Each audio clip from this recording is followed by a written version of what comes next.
Hello! So I'm out here in Desert Center visiting LaRonna Jojoba Farm. I found this farm back in November, and I've been wanting to come here and see their land since then. And so right here we have the female plants, as you can see from the nuts. And this whole piece of land is 10 acres. And then, let's see, I'll show you what a male plant looks like. Oh, for the female plant as well, there's flowers on them that, like these ones right here. Those, can you see those flowers? Well, that's how you know that it's a girl. Yo, Alicia. Huh? Where is it? I don't know. Hold on, let me come. This right here, Go all the way down to the end. And this shrub is a boy. Okay. So you can tell from these clusters. That's where the pollen comes off of, and they germinate with the ladies, and you get these seeds.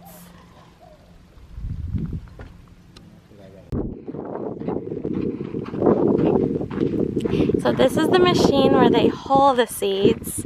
So there's like a brown paper coating over the seeds. So it shakes through here and removes them all.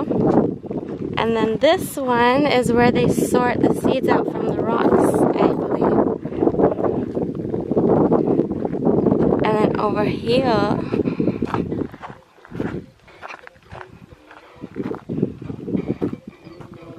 these are the seeds. Look at how beautiful they are. They remind me of coffee and chocolate combined into one. And they're real tasty too. Let's see.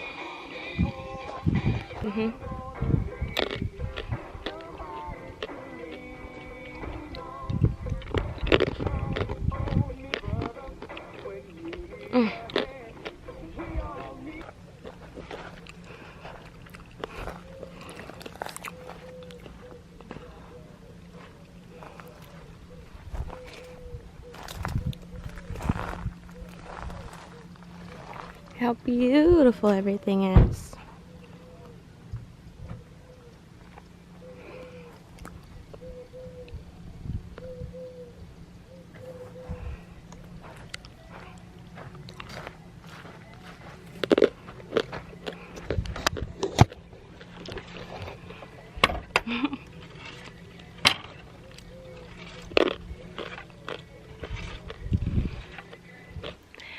So I actually became fascinated with jojoba oil a couple years ago because I was doing some research on different oils, moisturizers, things that I can use in my skin that were more natural.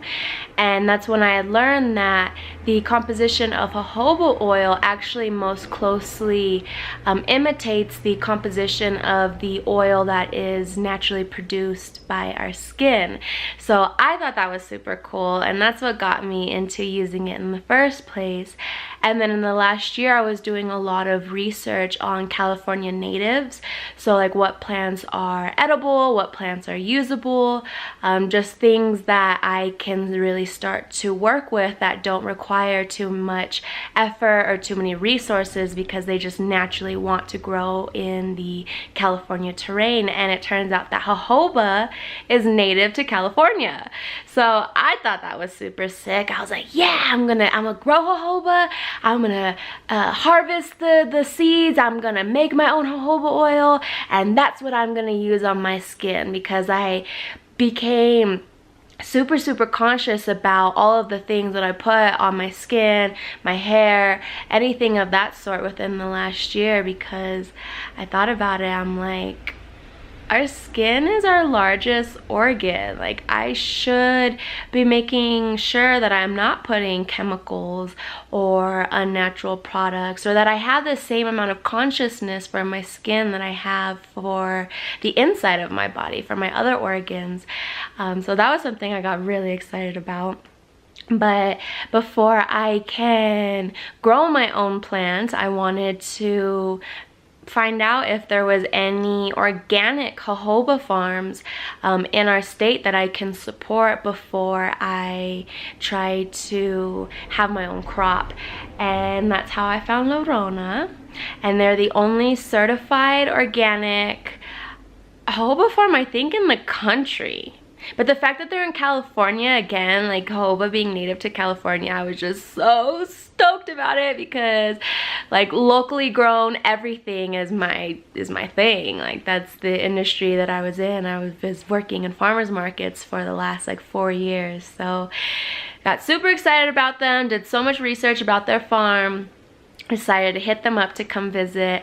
And during my visit with them, that's when I found out that jojoba is actually the reason why sperm whales didn't go extinct. So there was this like mass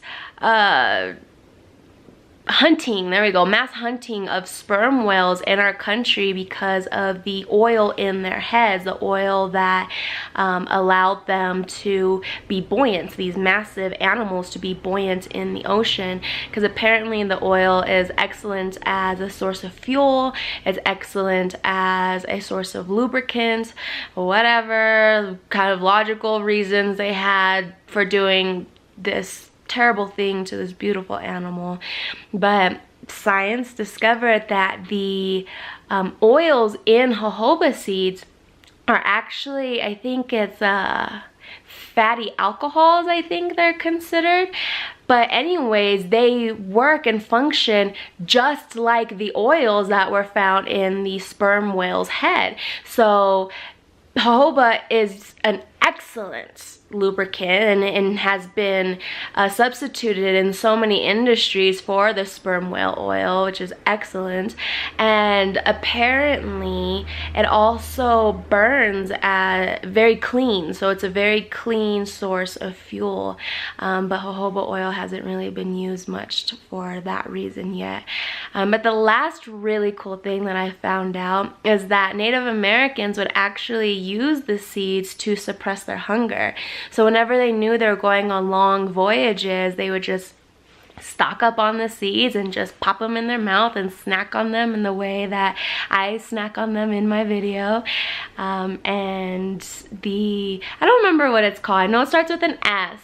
But whatever the compound in the seed is, it starts with an S, that suppresses hunger.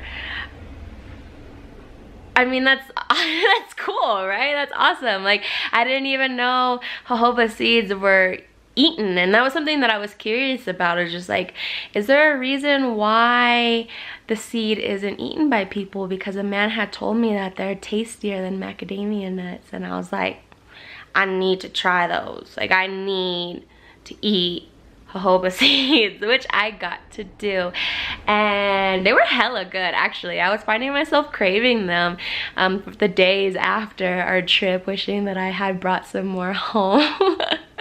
So that's why jojoba is super important to me. That's why I decided to go out to the middle of the desert, the middle of nowhere, to visit the farm. Yeah, it's a really awesome plant, so go jojoba.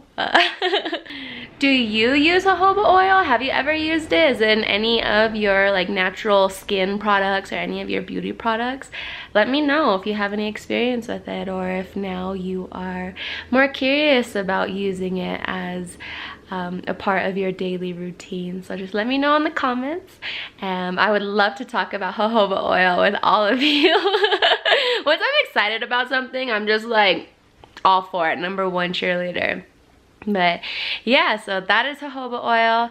That is the importance of the plant. I hope you learned something, and I will see you in my next video. So thank you, y'all.